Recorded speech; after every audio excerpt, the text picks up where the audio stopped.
I'm just not gonna say this anymore from this point going forward, but sorry for like not uploading videos here. I'm just focusing on my other channel. I don't have much time to work on this one. But starting from now, I'm not gonna be saying that anymore in case of a long gap of uploads. Anyway, Five Nights at Freddy's. It's something that, like, if you've been on the internet for long enough, you have to know what it is. If you don't, shut up.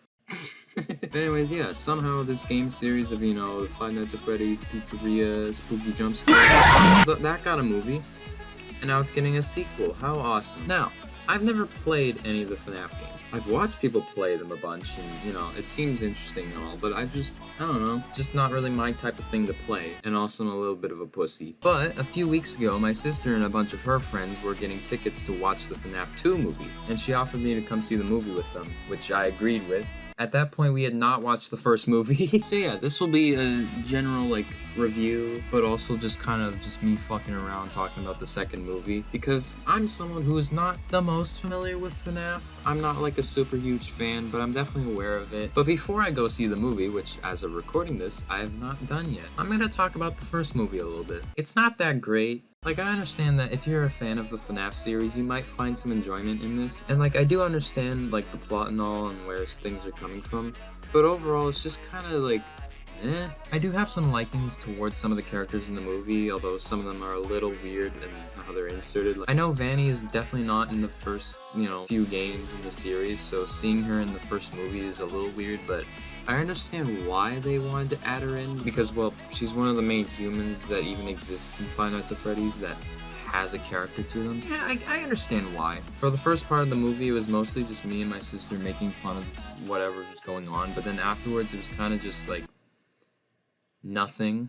There really wasn't anything to say. The villain of, you know, William Afton, he's kind of like, well, I wouldn't say he's revealed too late in the movie, because, well, he's shown like a bunch of drawing of, you know, the bunny and whatever. But at the same time, you're only revealed that William Afton is the yellow bunny like 20 minutes before the movie ends, and then he shows up and then he kind of just dies. Okay, I don't think he actually dies. I don't remember that much. But yeah, sum up, it's not a very good movie. But it had Matt Pat as Ness and Corey Kenshin, and that was funny. I don't have much else to say. I'll see, yeah.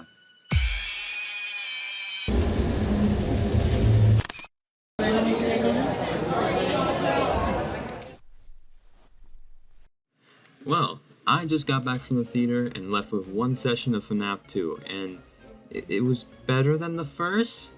I mean, it wasn't much better, but, like, it's a step up, I guess. I'm not that big of a critic when it comes to movies, as I was mostly there to have fun making fun of the movie. Though, granted, I do have some things I want to say about the movie. First thing I'm gonna say is that I'm not the most familiar with the original game's lore and what goes on during the game's time period, but I do know that FNAF 2 is a prequel to FNAF 1, which I'm mostly happy that they didn't apply that to the movies, as it really wouldn't make any sense if they did a prequel right after the first movie. Really, the only time the movie goes back to the past is at the very beginning, showing the death of Charlotte, which is prevalent throughout the movie, I guess.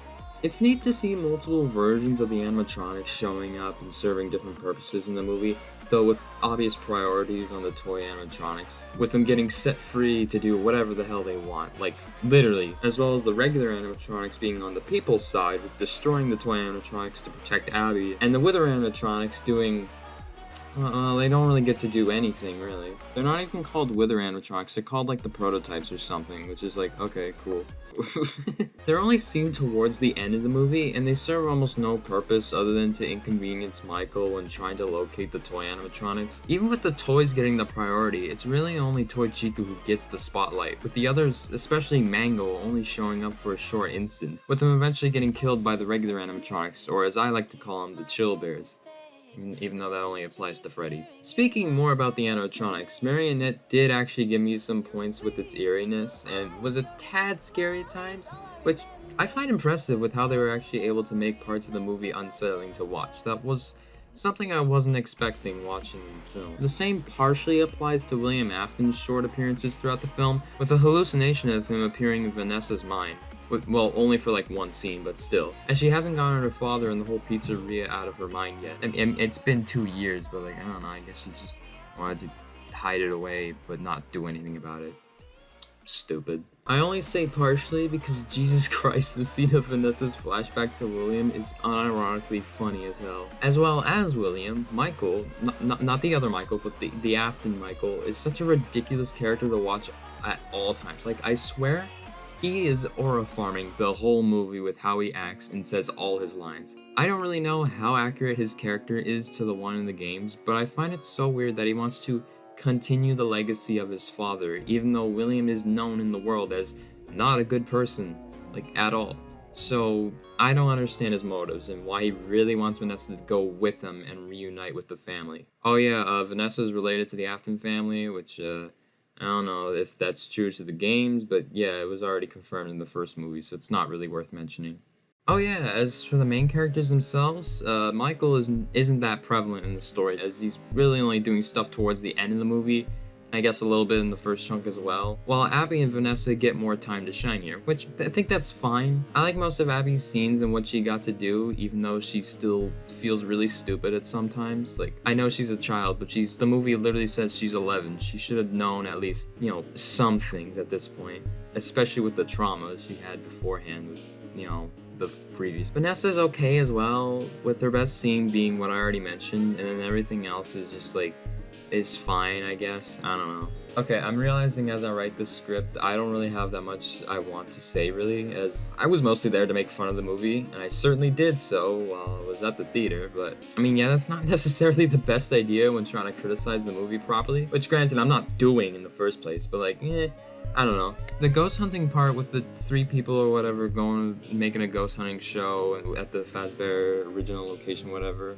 I guess it was kind of cool, and it was also there that we saw Michael Afton for the first time. It was pretty obvious what the outcome was going to be with them dying or whatever. Although granted, I wasn't expecting the presence of Marionette actually, being involved in the deaths with one of the main girls being possessed by Marionette and then being taken over or whatever, about to kill Vanessa or something. The science fair scene was pretty funny to me, considering the teacher is such a fucking asshole to Abby because the Fazbear is getting on his nerves, which makes him a funny character to watch, but also, Jesus Christ, it's a mini animatronic and he's so pissed off at Abby and goes out of his way to break the chica, which he then gets to experience the other way around. The fact that Abby just lets all the toys free and immediately just invites Toy Chica to the science fair was a funny visual, especially with her there to celebrate the first place award.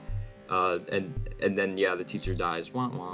I'm not sure if it was because of the environment I was in or not, but I mean, the second movie did actually feel a little scary at some points, with it using more of what the animatronics are known for, like the jump scaring. Granted, the main idea of a jump scare is inherently cheesy and also just annoying. I don't know, sometimes they got me. Sometimes it actually felt effective, which I was not expecting. Corey Kenshin shows up again for one scene when Toy Chica shows up and then has her beak and her eyes off for some reason. I don't understand. I don't understand how that works in the games, and I don't understand how that works in the movie either. She just loses them, I guess. Maybe in the games it's because she takes them off so she can bite you or something. I don't know. Oh yeah, also, when Corey showed up, everyone just started clapping and being like, "Woo, Corey Kenshin!" My sister was so confused about it because it's just a guy. But granted, everyone was doing that at some instances where it was just kind of funny. Like, they were clapping when Toy Bonnie talked for the first time because MatPat. They clapped when Balloon Boy died, which, that's fair. And they clapped at the reveal of Springtrap at the after credits scene, which, okay, fine. It's like clapping for when the plane lands, except instead of clapping for the pilot not killing everyone, you clap because Toy Chica killed a teacher for being mean to her. And I don't mean that type of clap. Jesus Christ. The ending of the movie with all the animatronics loose, except the withered stuff because they get to do nothing in the movie, does feel quite rushed, especially when they all shut down after the toys get killed by the regular animatronics, those of which proceed to shut off due to having left the building and can't operate outside the respective pizzeria, and then after that the movie kind of just ends, literally it just ends. After they all shut down, Michael also runs away with Abby, and then Vanessa gets possessed by the marionette, I guess, and then literally the movie just ends there, with the song in the credits being exactly what I expected it to be. I do think the ending to some extent is cool, seeing the regular animatronics absolutely kill the toys. Like, that's funny to look at. But also at the same time, that just kind of happened, and then the whole movie just ended. Like, okay, cool. Yeah, I don't have much else to say about the movie other than what I've already said, considering this review is not meant to be taken seriously at all. It's just something that I personally thought was meh. And while better than the first movie is not a high bar, considering I don't think the first movie was very good either, it was kinda bad. I've seen that many people have thought that this movie was actually worse than the first, so I don't know, maybe I just like some of the aspects more than the others, though I definitely understand where they're coming from with their thoughts towards the movie. And if you're upset with me about how I reviewed this movie, I would just like to say that I did not come to the theater to watch a genuinely good movie about the Freddy Fazbears. I just wanted to have a good time and laugh at a bad movie, which then came to the idea of making a fun, non-serious review of my thoughts, so don't take this review seriously.